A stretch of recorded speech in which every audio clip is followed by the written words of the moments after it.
Brought to you by Vguard, co powered bye Sensodyne. शिवसेनेचे नेते संजय राऊत साहेब सध्या नाशिकमध्ये आहेत। आपण त्यांच्याशी चर्चा करणार आहोत। राऊत साहेब, खूप खूप स्वागत आपलं TV9 मध्ये। 2 दिवसांपासून ज्या पद्धतीने आपण नाशिकमध्ये भाषण करत आहात, कसं एकूणच नाशिकमधलं किंवा राज्यातलं वातावरण आपल्याला बघायला मिळतंय? शेवटचे 2 टप्पे राहिलेत। नाशिकमध्ये फक्त भाषणं होत नाहीत, तर विविध स्तरांवर महाविकास आघाडी सगळ्यात पक्षांशी संपर्क, संवाद, लोकांशी संवाद, यंत्रणा जी आहे निवडणुकीची, त्या यंत्रणेला गती देणं अशी कामं अनेकदा करावी लागतात। नाशिक ही अत्यंत महत्त्वाची जागा आहे। उत्तर महाराष्ट्रामध्ये नाशिकला महत्त्व आहे या सगळ्या जागेला, आणि शिवसेना सातत्याने ही जागा जिंकते। आमचे इकडले खासदार हे प्रलोभनाला बळी पडून त्यांनी बेईमानी केली। त्याच्यामुळे आता राजाभाऊ वाजे यांच्यासारखा एक प्रामाणिक शिवसैनिक कार्यकर्ता, साधा माणूस आम्ही उभा केला आहे, आणि ही लढाई आता बेईमानी विरुद्ध सचोटी अशी लढाई आहे। आणि मला खात्री आहे की नाशिकमध्ये जी परंपरा आहे शिवसेनेच्या विजयाची, ही परंपरा नुसती कायम राहणार नाही। तर आतापर्यंत शिवसेनेच्या वाट्याला जे मताधिक्य आलं, त्यापेक्षा विक्रमी मताधिक्यानं शिवसेनेचे उमेदवार राजाभाऊ वाजे हे निवडून येतील। हे नाशिकचं झालं, पण उत्तर महाराष्ट्राचं चित्र संपूर्ण नंदुरबारपासून नाशिकपर्यंत हे महाविकास आघाडीला अत्यंत अनुकूल आहे। प्रियंका गांधी काल नंदुरबारला होत्या। इंदिरा गांधींच्या सभा ज्या प्रकारे तिकडे होत होत्या, त्या पद्धतीनं प्रियंका गांधींचं स्वागत झालं। तीही जागा महाविकास आघाडी जिंकते। जळगाव महाविकास आघाडी जिंकते, दिंडोरी महाविकास आघाडी जिंकते। लक्षात घ्या, धुळ्यामध्ये महाविकास आघाडीनं विजयाच्या दिशेनं वाटचाल केली आहे। ज्या शोभाताई बच्छाव आहेत, त्या सुरुवातीला वाटत होतं की त्या किती कमजोर उमेदवार आहेत, तसं नाही आहे। महाविकास आघाडी धुळ्याची जागासुद्धा शोभाताई बच्छाव जिंकतायत। रावेर, ज्या वेळेला रावेरला चमत्कार होताना तुम्ही पाहाल, हे चित्र महाराष्ट्रातल्या प्रत्येक मतदारसंघामध्ये लोकांनी ठरवलं आहे। उमेदवार बघतच नाहीत ते महायुतीचा, मोदी नको हीच एकमेव घोषणा आहे। मोदी हटाव देश बचाव ही जी घोषणा आहे, ही गावागावात विशेषतः ग्रामीण भागामध्ये महायुती म्हणून जो काय प्रकार आहे, त्यांच्या उमेदवारांना गावागावात शिरू देत नाहीत लोक। हे चित्र केव्हा निर्माण होतं? जेव्हा लोकांनी निवडणूक ताब्यात घेतली, असं होतं तेव्हा अशा प्रकारचे घटना घडतात। देखिए, उनका काम है अफवाह से गर्मी बढ़ाना, और हमारा काम है माहौल को ठंडा रखना। हमारा नेता कैसा हो, जो माहौल को रखे ठंडा वैसा हो। अब की बार वीगार्ड एयर कूलर का चमत्कार। मुख्यमंत्री सलग आठवड्याभरात दुसऱ्यांदा नाशिकमध्ये येत आहेत। पूर्ण ताकदीनिशी संपूर्ण महायुती आता मैदानात उतरल्याचं चित्र बघायला मिळतंय। मधल्या काळात काही नाराजी झाली असेल? बघा, ताकद म्हणजे काय असतं मुख्यमंत्र्यांची? पैसे वाटप, बाकी काय? अमाप पैसा आहे। बेहिशोबी गैरमार्गानं, बेकायदेशीर मार्गाने मिळवलेला पैसा हीच त्यांची साधन सामग्री। हां, ते वाटणार, बाकी काय करणार? पैशाच्या वाटपावर ही निवडणूक आता कोणाला खेचता येणार नाही। तो काळ निघून गेला। मी मगाशी म्हणालो, लोकांना यावेळेला काही नको आहे। पैसे नको आहेत, प्रलोभनं नको आहेत, आश्वासनं नको आहेत। लोकांना फक्त ही राजवट घालवायची आहे, दिल्लीतली मोदींची राजवट, शहांची राजवट घालवायची, आणि त्यासाठी ते कोणताही त्याग करायला तयार आहेत। पैसे फार गौण गोष्ट आहे।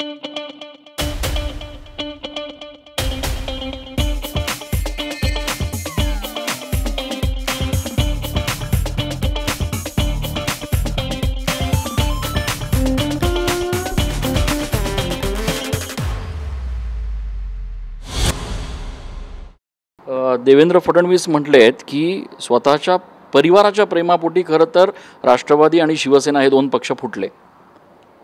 मला असं वाटतं की देवेंद्र फडणवीस गेल्या काही काळापासून अत्यंत चुकीचे विधानं करतायत, कारण त्यांना पराभव समोर दिसतोय.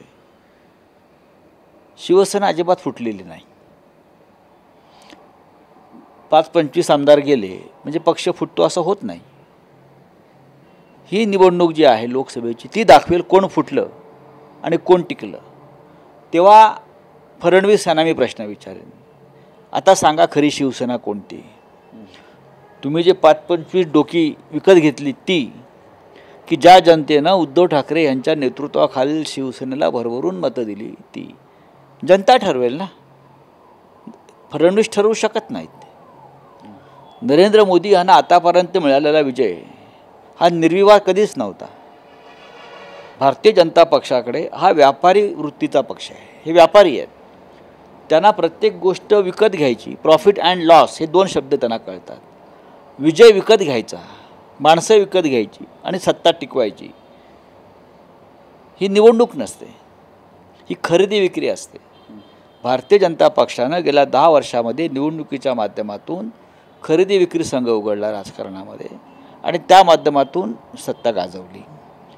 पण आता हे सगळं चित्र पालटेल आणि खऱ्या लोकशाही मार्गानं महाराष्ट्रात आणि देशामध्ये सरकार स्थापन होईल.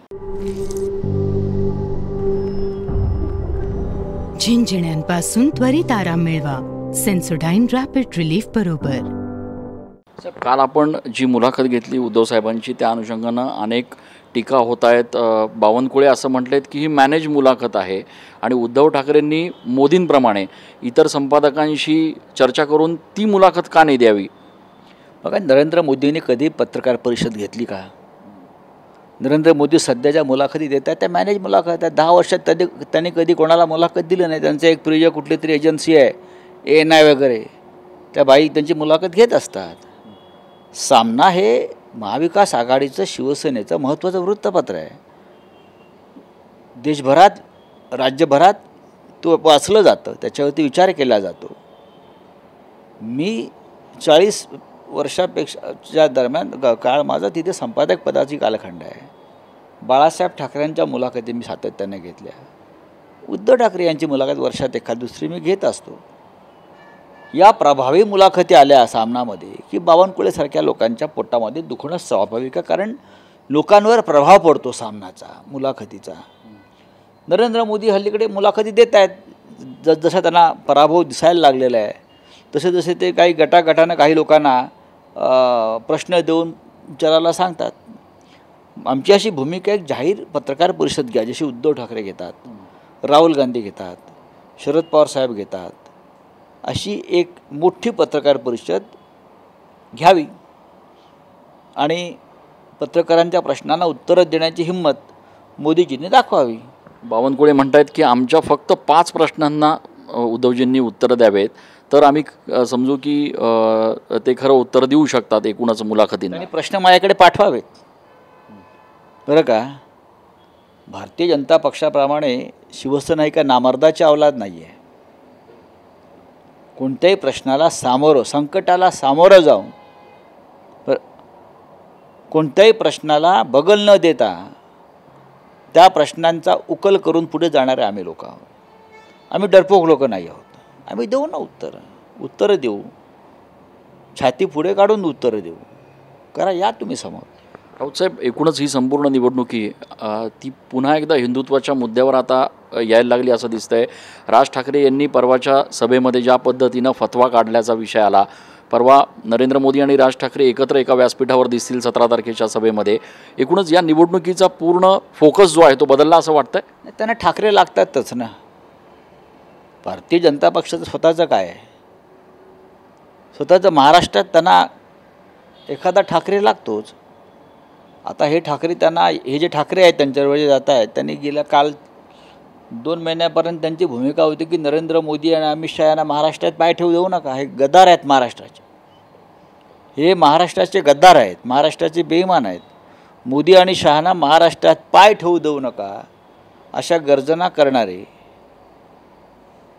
उद्या त्याच मोदी आणि शहांच्या मांडीला मांडी लावून बसताना महाराष्ट्र पाहेल. याच्यामुळे त्यांनी जी गुलामांची एक फौज निर्माण केली आहे मोदींनी, लाचारांची, त्यात अजून एक भर पडेल. बाकी काय आहे? आणि तुमचं कोणी कशा करता ऐकेल? महाराष्ट्राने तुमचं काय ऐकावं?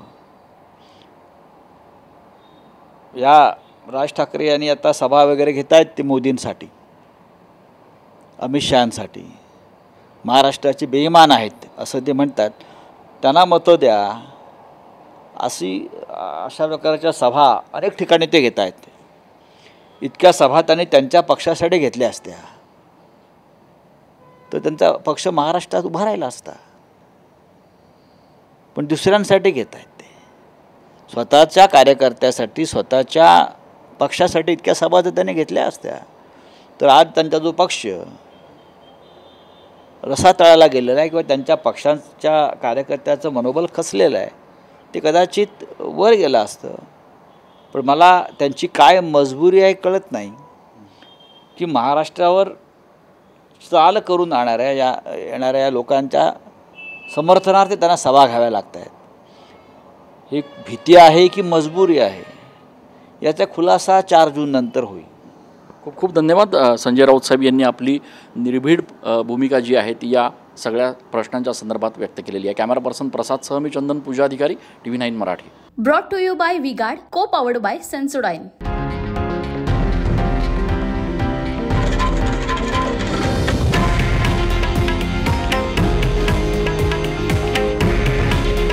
हे आहे देशातील नंबर 1 न्यूज नेटवर्क आणि आपण पाहत आहात TV9 मराठी. काळजी तुमची, हित महाराष्ट्राचं.